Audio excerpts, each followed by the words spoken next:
Pak Rudi, tolong dipimpin doa. Ya. Sebelum mulai pelajaran, mari kita berdoa dalam hati. Dimulai. Bismillahirrahmanirrahim. Alhamdulillahirrahmanirrahim. Iyyaka na'budu wa iyyaka nasta'in. Ihdinas siratal mustaqim. Siratal ladzina an'amta 'alaihim ghairil maghdubi 'alaihim waladdallin. Amin. Selesai. Baik, terima kasih. Tetap di rumah, walaupun kalian tetap di rumah, tetap jaga protokol kesehatan. Ya, perhatikan kesehatan kalian karena kesehatan adalah mahal. Sering-sering cuci tangan untuk pencegahan penyebaran virus COVID-19. Baik, kali ini Bapak coba akan memaparkan materi tentang sistem rem. Untuk daftar hadir, kalian wajib tetap mengisi di Google Form yang sudah Bapak bagi di WA dan LKPD. Coba kalian unduh di Classroom ya. Jadi tugas-tugas yang ada pada LKPD kalian masuk ke Google Classroom. Ya, baik. Sampai sini ada tanyain? Masalah tugas dan Tidak, Pak. Cukup. tidak ya. Baik, Bapak lanjutkan. Perawatan sistem rem hidrolik. Kali ini Bapak akan menjelaskan tentang perawatan sistem rem hidrolik.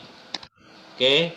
Tujuan pembelajaran 1. Siswa dapat menjelaskan konstruksi rem penggerak hidrolik. Kedua, siswa dapat menyebutkan komponen pada sistem rem hidrolik. Ketiga, siswa dapat menjelaskan tentang perbaikan, perawatan, dan penyetelan sistem rem penggerak hidrolik secara SOP. Untuk tujuan pembelajaran ada yang ditanyakan? Cukup, Pak. Cukup, baik, Bapak lanjutkan. Sistem rem. Sistem rem sepeda motor dirancang untuk mengontrol kecepatan, mengurangi, memperlambat kecepatan, dan menghentikan laju sepeda motor dengan tujuan meningkatkan keselamatan dan keamanan mengendarai yang aman ya. Jadi emang sepeda motor dirancang di pembuatan rem untuk meningkatkan keamanan pengendaranya ya. Jadi mutlak, salah satu syarat mutlak sepeda motor harus punya rem. Jangan seperti yang digambar ini ada pakai kaki, bukan maksudnya rem tidak pakai kaki, bukan. Maksudnya ini karena kecepatan tinggi mengurangi, ini dia belok bantu dengan kaki. Oke, next. Fungsi rem. 1. Untuk mengurangi laju dan kecepatan. 2. Untuk menghentikan laju kendaraan. 3. Untuk memungkinkan kendaraan dapat parkir, rem parkir atau handbrake di tempat yang tidak rata pada tanjakan atau turunan. 4. Sebagai alat penjamin keamanan dan keselamatan pengendara. Itu adalah fungsi daripada rem. Oke.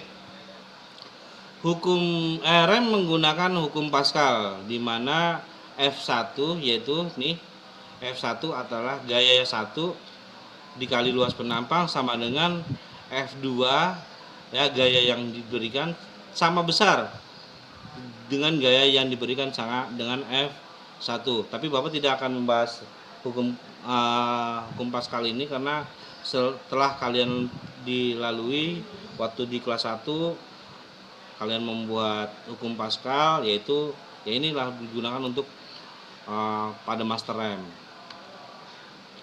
Cara kerja rem hidrolik. Fluida dari master rem ya, fluida dari master silinder diberi gaya oleh handle rem F1 nih, kalian lihat nih di sini nih. Ini ada di sini ada master rem, di sini ada apa? Piston ya. Menuju kapiler melalui selang rem. Nah, ini yang warna pink ini, warna pink ini adalah disebut semi metallic displate. Jadi di dalamnya ini ada campuran apa? Besi, tidak full besi karena ini dibuat sedikit lebih empuk dibandingkan piringannya. Fungsinya untuk dimana apabila terjadi pengereman, kanvas displate ini yang akan cepat habis dibanding piringannya. Jadi piringannya tidak perlu diganti, melainkan yang perlu diganti adalah disc padnya atau disc brake-nya. Ya. Oke, Bapak lanjutkan ya. Minyak rem merupakan fluida yang berfungsi sebagai media penerus gaya pengereman dalam bentuk tekanan hidrolik atau dalam kurung hidrolik pressure ke disc brake piston pada kapiler. Minyak rem adalah cairan yang tidak mengandung minyak bumi. Persyaratan kualitas diperlukan pada minyak rem. Jadi minyak rem itu beda dengan oli. Ya, ada persyaratan tertentu di mana antara lain minyak rem cairan yang tidak mengandung minyak bumi. Lain dengan oli. Kalau oli dari minyak bumi, tapi kalau minyak rem tidak. Sebab apa? Karena minyak rem itu digunakan apabila terjadi panas ataupun perubahan suhu, dia tidak berubah. Kalau minyak bumi biasanya ada perubahan suhu, cuaca, udara, itu dia akan berubah. Contoh misalkan kayak daerah pegunungan. Daerah pegunungan itu kan dingin. Nah, minyak rem kalau misalkan pakai mengandung minyak bumi, dia akan berubah jadi kental. Nah, dia tidak berfungsi. Nah, itu makanya tidak boleh.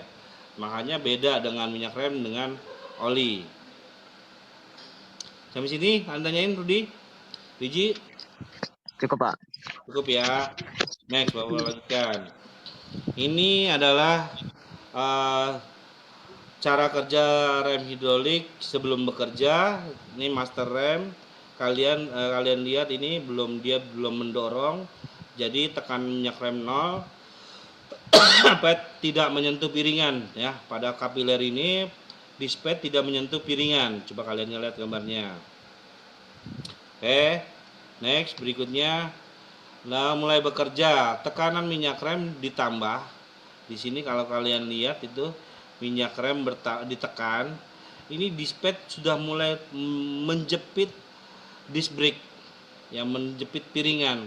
Jadi tekanan minyak rem bertambah, pad menyentuh piringan dengan gesekan kecil, tenaga pengereman pun kecil. Jadi tenaga pengeremannya tergantung kita. Kalau kita tekan sedikit, kecil, otomatis pengeremannya kecil. Tapi kalau kita